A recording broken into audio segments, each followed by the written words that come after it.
name's Phil Finkel. As Ernie Banks' biggest fan, admirer, dentist, and friend, I was saddened by his passing, as were so many people. He touched so many lives. Today would have been his 84th birthday, and I would like to share with you many of my experiences and photos of him. Thank you. So it started in 1962.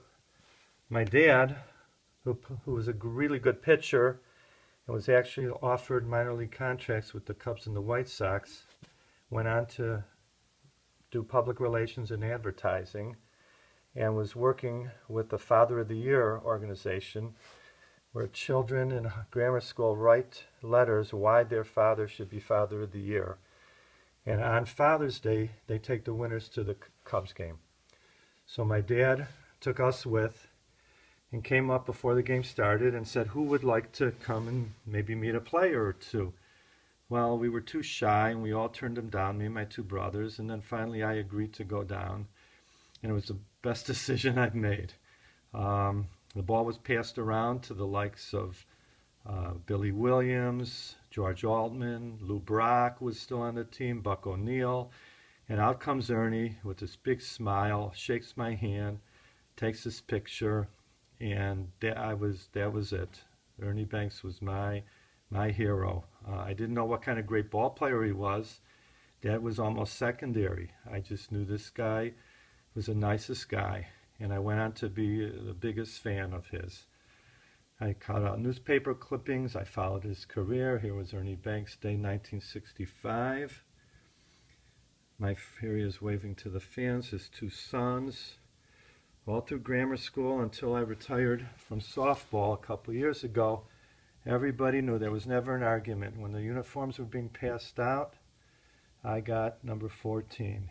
This is one of my favorite games. 19-0, the Cubs beat San Diego, and Ernie had 2 home runs, 7 RBIs. There was nothing. Oh, Ernie always had, opening before the season started, he always had an expression like the Cubs will be great in 68, the Cubs will jive in 65. I wondered what he would say in 67, and sure enough, he came up, only Ernie can get away with it. The Cubs will be heavenly in 67. Here he was hit in spring training, but he, of course, Ernie smiling through it all. Here's when Ernie was in a bit of a slump in the late 60s. He changed his stance. But 69 was the greatest year. People remember Willie Smith's walk-off home run, which was phenomenal. One of the most exciting games I've ever been to. But don't forget, Ernie hit 2 home runs that game. And a rookie player for the Phillies, Don Money, also hit 2 home runs. Like I said, I always wore number 14.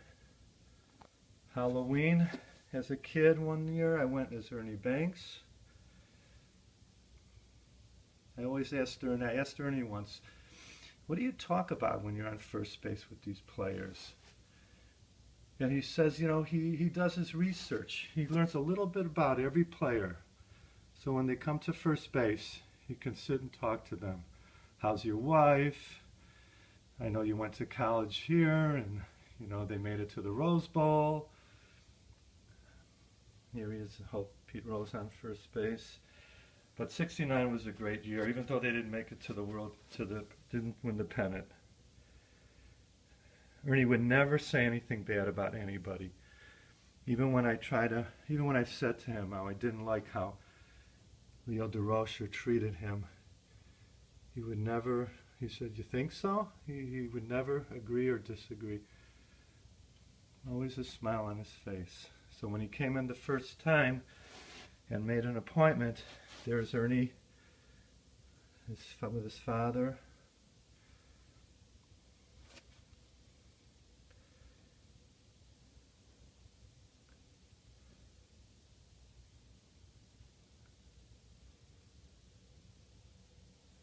His 2,500th base hit.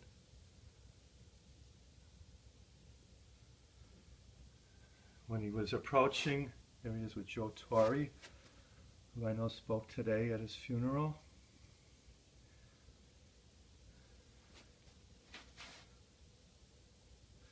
when he was approaching his 500th home run, nobody was more excited than I was. I kept my own countdown.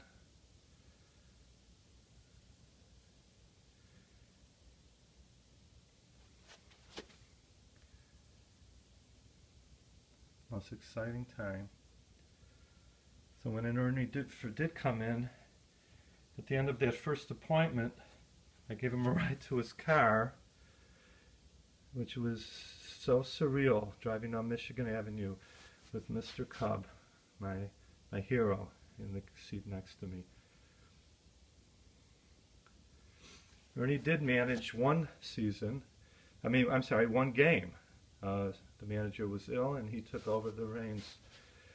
Here's a yarmulke I wore that a girl in high school made for me, knowing what kind of Cubs fan I was.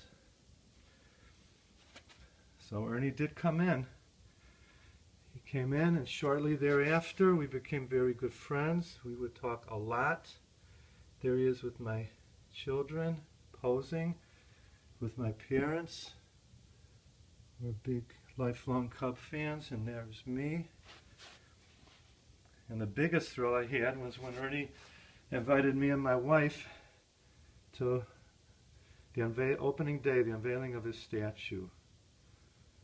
Couldn't have been one of the highlights of my life, to be there and share this moment with Ernie, and to sit throughout the game with him, Billy Williams, Fergie Jenkins, and celebrate Hank Aaron, celebrate this moment that he long well deserved. So Ernie had double knee replacement, and like I said, he was ever a guy to turn down an autograph. Not only sign an autograph, he would always put a note to so-and-so, good luck, be good. So when he was recuperating, we sent him an autographed ball of good wishes from everybody in our office. And when he came back, we were talking about his surgery and told him how I have an uncle who's had a real bad knee and is nervous about having it done. Ernie asked for his phone number. Sure enough, he calls my uncle. I get a phone call the next day from my uncle, who says, I got a phone call at work from some guy who said he was Ernie Banks. I was about to hang up until I recognized that voice. And Ernie encouraged him, and he had it done.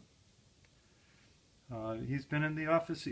There was a time when somebody didn't have a baseball, wanted an autographed ball by Ernie, and Ernie sat there with me chatting while she went down Michigan Avenue to get a ball for him to sign. He liked to talk about baseball, about life, never said a bad word about anybody. There's my daughter and son-in-law in the newest edition, newest Cub fan for the family. So I taught Ernie something. After talking, I taught him two Jewish expressions which he really liked. One was tikkun olam, which means to fix the world, which is something that Ernie could relate to. And the other expression was samech b'chelko, to be happy with one's lot. And certainly Ernie loved his life, loved people, was just a wonderful person. He always wanted to win a Nobel Peace Prize, so I think just the Nobel Peace Prize and a World Series were two things he didn't get to see. But hopefully he will be watching and watch the Cubs win a World Series very soon. Rest in peace, my friend. You'll be sorely missed.